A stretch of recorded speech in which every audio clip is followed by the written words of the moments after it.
Ever feel like you're standing at the edge of a vast, mysterious forest?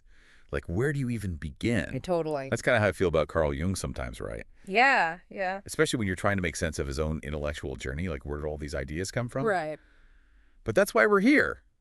Today, we're taking a deep dive into this really cool lecture series from 1925, Yeah. where Jung, at like the height of his powers, just lays it all out, Hmm. explains his theories straight from the source. Yeah. But get this, it's not just like dry theory. Right. He's talking about his own experiences, Hmm. his own struggles, like how these things came to be. Yeah. Like having a front row seat I love that. to this like revolution in psychology, you know? It is. And what's so interesting about the timing of this is it's Right. 1925, so Jung is 50. Okay, okay. He's just split with Freud. Oh, wow.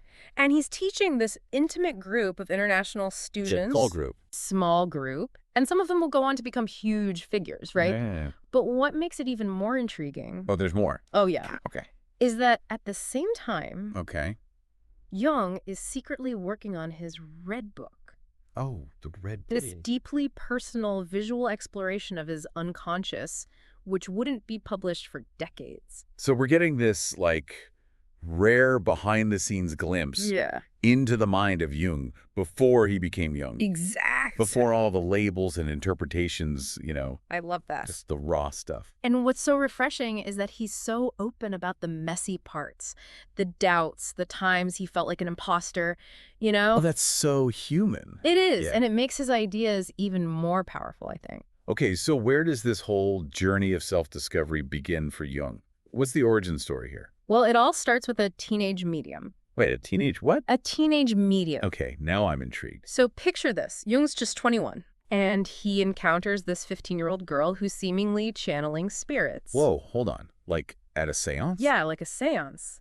And Jung is completely captivated. Yeah, I mean, who wouldn't be? Right. It's like this whole hidden world is opening up right before his eyes. And how does he react to this?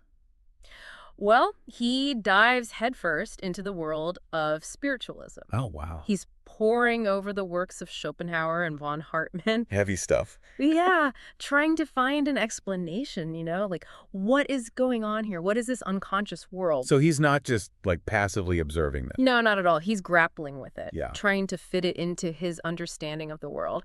And this case, with the medium, actually foreshadows some of his most important ideas. Okay, so give us a little preview here. Jung 101. How does this teenage medium experience connect to his later theories? So it solidified his view of the unconscious as this wellspring of images, archetypes, not just, repressed desires like Freud would say later. Okay, interesting. And it also sparked his lifelong fascination with the idea of purpose in the unconscious. Purpose. Yeah, like a teleology, which, put him at odds with people like Freud later on. Right, yeah, Freud was much more about the drives and instincts. Yeah, exactly. But Jung saw something more in it.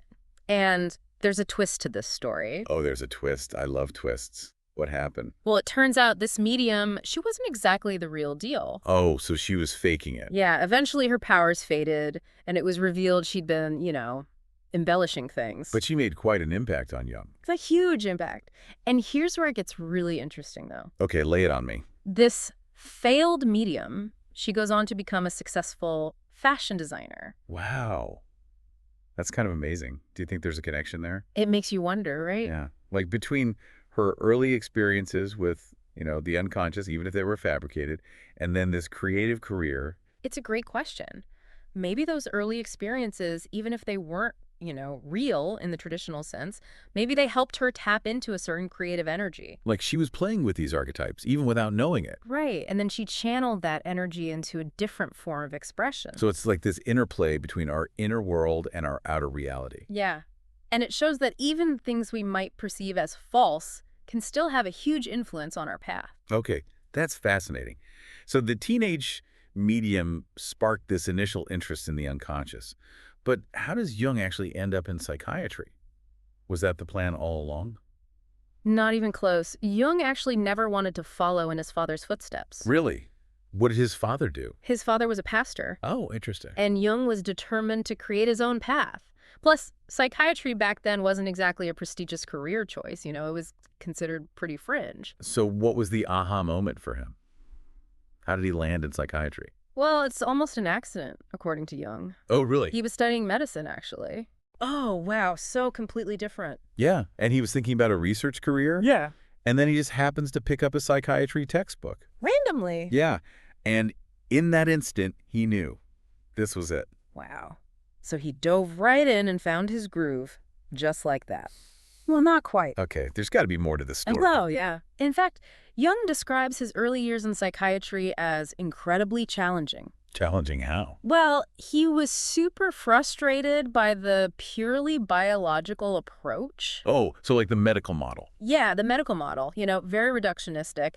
And it just didn't resonate with his understanding of the human psyche at all. Like a square peg in a round hole, right? Totally. I mean, remember, he's coming into this with all these profound questions about the unconscious, the nature of the soul, and mainstream psychiatry just wasn't interested in that stuff at all. Yeah.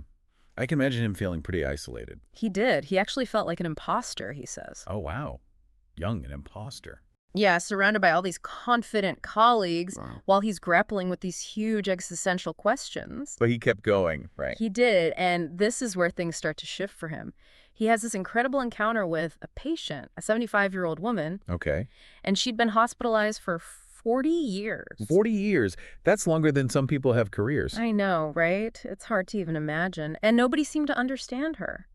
I mean, what was going on with her? She had all these, seemingly bizarre behaviors, and the doctors had basically labeled her as a case of dementia precox. Which is basically like saying we give up, we don't know what's wrong. Yeah, essentially. But Jung, he wasn't satisfied with that. Of course not. He's young. He's got to get to the bottom of it. Exactly. He was like a detective, talking to nurses, digging through old records. Yeah. And he slowly uncovers this hidden psychological trauma that this woman had buried for decades. Whoa. So what was it? What had happened to her? It turns out she'd been deeply in love with a shoemaker. A shoemaker. Yeah, but their relationship was forbidden for some reason. And all those seemingly random movements she was making. The ones that made her seem, mentally ill. Yeah, they were actually mimicking the actions of a shoemaker. Wow. So her body was telling the story that her mind couldn't. Exactly. And for Jung, this was a major turning point. It's like the light bulb went on. It did. He started to see the psychological dimension of even the most severe mental illnesses, a dimension that had been completely missed by traditional psychiatry. And this really reinforces his belief that the unconscious is connected to our lived experiences. Absolutely. Our memories, our traumas, everything. It's not just some, random force. Right, it has a meaning. It does. So this case really feels like it lays the groundwork for all his later theories. It does. It's like he's starting to see the patterns, the connections between the conscious and the unconscious. And all of this is happening before he even meets Freud. Yeah, which is pretty wild when you think about it. Jung's already developing his own unique approach. His own way of understanding the psyche. Exactly. Which of course brings us to the next big chapter in the Jung story. His relationship with Sigmund Freud. Oh boy. Now things are about to get really interesting. Okay, so get this. Jung picks up Freud's The Interpretation of Dreams in 1900. Okay, yeah, Freud's big hit. Right. And he's not that impressed. Oh, true. Yeah.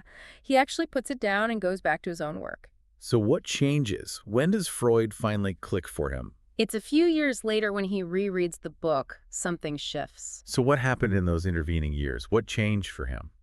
Well, by that point, Jung had way more clinical experience under his belt, especially working with patients experiencing psychosis. Okay. And he starts to see how Freud's idea of repression... The whole pushing down painful memories thing? Exactly. He starts to see how that could actually explain some of the stuff he was seeing with his patients. So he's like, okay, Freud might be onto something here. Yeah, but he was never going to just become a Freudian disciple. Jung was always his own thinker, right? Oh, absolutely. Fiercely independent, constantly questioning everything, even coming from, a giant like Freud. So where did they agree and where did things start to diverge? Well, the biggest sticking point was Freud's insistence that everything, and I mean everything, boiled down to repressed sexual energy. Like the libido, right? Exactly. But Jung was seeing a much wider range of motivations at play in his work, especially with, again, those experiencing psychosis. So he's got these patients who don't fit into that Freudian box. Exactly. Their delusions weren't about sex at all. Interesting. So what were they about? If not sex, then what? They were about things like, grandiosity, self-worth, feeling like they were a chosen one or savior, Oh, no, it has it very different. Right, and Freud's theories just couldn't explain that. Okay, so we've got to talk about their first meeting. This is like legendary, right? That's the stuff of like psychological lore. So set the scene. What was it like? So picture this. 13 hours. 13 hours. 13 hours of nonstop discussion. Wow. What, no breaks, no coffee. Jung described it as incredibly intense. Stimulating, but also intense. I bet. What was the vibe? Like, were they hitting it off? He saw Freud's brilliance immediately. Correct. But he also sensed this, deep personal investment that Freud had in his own theories. Uh-oh. That sounds like trouble. It did make Jung uneasy, yeah. And there was something else. Something he wouldn't figure out for years. Okay, you can't leave me hanging here. What was Freud's secret? Spill the tea. All right. Well, Jung came to believe that Freud was unconsciously treating sexuality as this sacred force. Like to stand in for the divine. Yeah, exactly. Like a replacement for traditional religious belief. But for whatever reason, Freud couldn't admit this even to himself. So it's like this blind spot. Exactly. And so his theories only focused on, the literal physical act. Which Jung felt was too narrow. Way too narrow. And Jung believed that this created a lot of internal conflict and bitterness for Freud. So it's like this tragic irony. It is. Freud, the champion of bringing the unconscious to light, is actually blinded by his own unconscious biases. It's deep, right? And Jung felt like this inability to see the bigger picture, to acknowledge the spiritual side of sexuality, ultimately led to the breakdown of their relationship. It's like a Greek tragedy. It took two brilliant minds, both trying to understand the human psyche, ultimately undone by their own personal stuff. It's really something. And it makes you wonder if their breakup was actually a good thing for Jung. Did it force him to really forge his own path? Yeah, that's a great point. Sometimes these ruptures, as painful as they are, can be catalysts for incredible growth. They push you to think in new ways. Exactly. So we've seen how Jung's early experiences with the teenage medium and those psychosis patients made him question some of Freud's core ideas. But how did he actually develop his own unique theories? Where did these concepts like the collective unconscious and archetypes come from? Well, for that, we need to delve into one of the most mysterious and controversial chapters of Jung's life, his self-experimentation with the unconscious, the period that led to the creation of the Red Book. It's funny to think that even Jung, who, dedicated his whole life to exploring the psyche, right, still felt like he was, on this journey of self-discovery. Makes you realize that this process is never really over, huh? It's true. Jung saw the psyche as this dynamic system, always evolving, always interacting with the world. Yeah. And there's always more to learn about ourselves. Always more to uncover, more to integrate. Exactly. And it kind of brings us to this big question that Jung poses in these lectures. Yeah. If he had to go through so much to find his own path, right, what does that mean for us regular folks? That's a humbling question, isn't it? It is. What does it mean for our journeys of self-discovery? Yeah. It suggests that, self-exploration, it's a lifelong process. And it's about staying curious. Yeah. Being open to new experiences. And, being willing to confront those parts of ourselves, the parts that we might find challenging or uncomfortable. Because even those shadow parts, as he called them, the shadow, can be valuable. Yeah. Exactly. And Jung believed that the shadow, it's not inherently bad. Oh, interesting. It's simply those aspects of ourselves that we've, repressed or denied, But they sound down. Yeah, and by bringing them into consciousness, that's when we can start to integrate them. Become more whole. Exactly. Okay, so how do we actually do that? How do we integrate our shadow? It starts with paying attention to the things that trigger us. Oh, okay. The things that evoke those really strong emotional reactions. Yeah, like when you just get, totally thrown off balance. Whether it's anger, jealousy, or even strong admiration for someone. Oh, interesting. So even the positive stuff can be a clue. Yeah. If someone embodies something we feel we lack, that can be a shadow thing too. It's like a mirror almost. Exactly. Those reactions, they're like clues. To what's lurking down there. Yeah, to those parts of ourselves that we haven't fully, acknowledged or integrated. And I guess that's where the real work begins, right? It is. It's about exploring those reactions, but with, curiosity and compassion. Not judgment. Right, because that's how we learn from the shadow. This makes me think about those times when we're super judgmental of other people, Oh, yeah. or when we project our insecurities onto them. Mm-hmm. Is that like a way of avoiding our own shadow? Totally. Projection is a classic defense mechanism. Yeah. It lets us disown those parts of ourselves that we don't want to deal with. Right. But by recognizing those projections, Mm. we can start to reclaim those shadow aspects. Bring them back into the fold. Yeah, and integrate them into our sense of who we are. So it's not about getting rid of the shadow, really. Mm. It's more like learning to live with it, Exactly. to be in relationship with it. Yeah. It's about understanding it, even appreciating it for what it can teach us. It's like the shadow's not the enemy. It's not. It's a part of us. Exactly. So the goal isn't to become this like perfectly polished version of ourselves. Oh. It's more about becoming whole. Yes. Yeah. More integrated, accepting of all of who we are. The good, the bad, the messy. Exactly.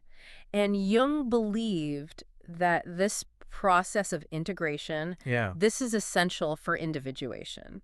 That whole becoming your true self thing. It It is. sounds like quite a journey. It is a journey full of challenges for sure, Yeah. but also incredible rewards. So basically, Jung's giving us the tools Yeah, to become our own inner explorers, he is. right?